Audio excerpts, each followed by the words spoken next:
Alright, so let's begin our discussion on a very exciting topic, exception handling. Now, exception handling is a Java specialized topic. The main idea behind Java exception handling is the runtime problem detection. Entire idea is that you write a Java program application which runs even there is a problem. So it is a runtime protection. Very critical applications we should not have shutdown, abnormal shutdown of the program, but rather we should continue the program and our program should perform the desired output. Let me talk about few topics here. Exception handling overview. We need to talk about exception handling overview and exception handling advantage, the types of exception and handling exception. Exception handling, as you know, when a program is running in the memory, anything can happen, a runtime error. And a runtime error can be maybe you're trying to access a memory location which is out of your scope, or you are trying to access a file which is not available. So the program terminates abnormally. So it's a runtime situation, but how can you handle this runtime error so that your program can continue to run or terminate gracefully? That's very important. Abnormal termination will cause problem, but if it terminates, exits wonderfully, it's fine. So exception handling is a mechanism for dealing with runtime errors. Take a look. Syntactically correct programs do not mean that they are error free. Why? Because syntactically correct but logically wrong. Sometimes we do not understand, we are writing a program syntax wise correct, but it has a logical error, and logical error is a human error. You need a third eye to detect logical error. Alright, so in such a language like C, the programmer is responsible for error checking, and it is not rigidly enforced in C language. For example, you see we are opening a file pointer using open function. I'm sure you have done this programming in C and other language. You open a file to read, and then you um, read from the file pointer and store that integer value in the variable location quantity. But if it happens that the programmer is not forced to check whether f is null or not, and Java provides support for execution. So consider the following program. What happens in this program? I just explain it to you. We have imported a library called scanner since we need to read from the keyboard. And a scanner class is very important in Java. It helps us to read from the standard input device like keyboard. Scanner input new scanner system.in is the keyboard object. We connect the keyboard with the scanner.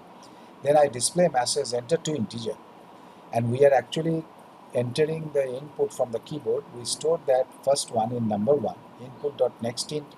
NextInt is a method to read the integer values, and number two we read also another integer, and I am going to display system.out.println number one, and then there is a division operator plus number two is dividing this to number. So what happens if we enter number to 0? What will happen?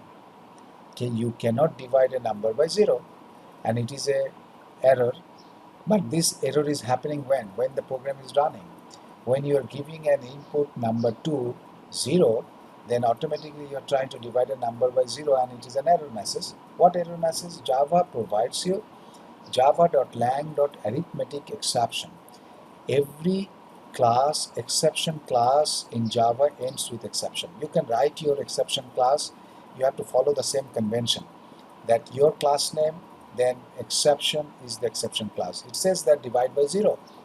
And at quotient runtime, it's at program line number 12. So it is a runtime problem. You understand now runtime problem? So runtime problem means due to your nature of input or resource or file, or for any reason at runtime something is happening wrong in the program. Alright, so now the question is, how can I get rid of this problem?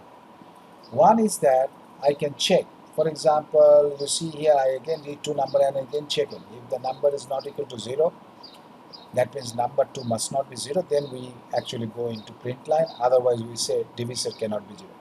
So we use if-else logic, but It may not be very strong, and it can be very, very powerful if we do it using try, catch, finally block.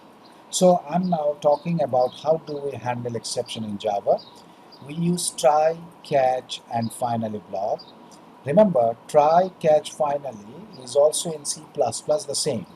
But try means within the bracket we try, which may possibly cause a runtime problem. So if I'm saying if number 2 is equal to 0, in case in try block, I'm saying I'm throwing that exception. I'm saying throw new arithmetic exception, whatever message I pass, this message will be displayed if number 2 is 0 in the try block. But that means if this throw new arithmetic exception is an arithmetic exception object thrown to whom? Thrown to VM, and VM pass this to catch. If I'm catching the exception, exception is the superclass of all exception, I catch actually any exception. So the advantage is if you have a single catch statement with exception, you can catch any exception. So I say system.out.println exception, an integer cannot be divided by 0, or I can just simply say system.out.println ex.print stack trace. There is a method which can print what is happening in the stack. And then finally execution continues. That means if there is a problem even now, if there is a problem, you are not doing this system.out.println statement. But if there is no problem, you display the number, you don't come to the catch. You do this one. Catch is only when there is a problem and you throw something. Alright? So it makes, you see, look at the output, enter two integer, 80, exception and integer divided by 0, execution continues. That's interesting. So exception handling advantage is that method can throw an exception to its caller. Method can throw its exception to its caller. For example, public class quotient with method, and this is a quotient method. And suppose quotient, you understand, you try to get the remainder. If number 2 is 0, throw new arithmetic exception. That means from a method you can actually throw an exception. Whoever is going to call quotient has to handle this exception. So method quotient returns the quotient of integer, but if number 2 is 0, exception is thrown. But throw is a keyword that you use to create your own exception object. Alright, so example you see now when you are actually calling this quotient result, you are catching the exception. Why? Because this quotient method will actually throw the exception which you catch here and print out. So if the quotient method encounters an exception, it throws the exception back to the caller. Whoever is calling, you get back, so you have a catch here, you catch it and you continue. So in Java, exceptions are represented as an object, an exception object representing a particular exception containing data.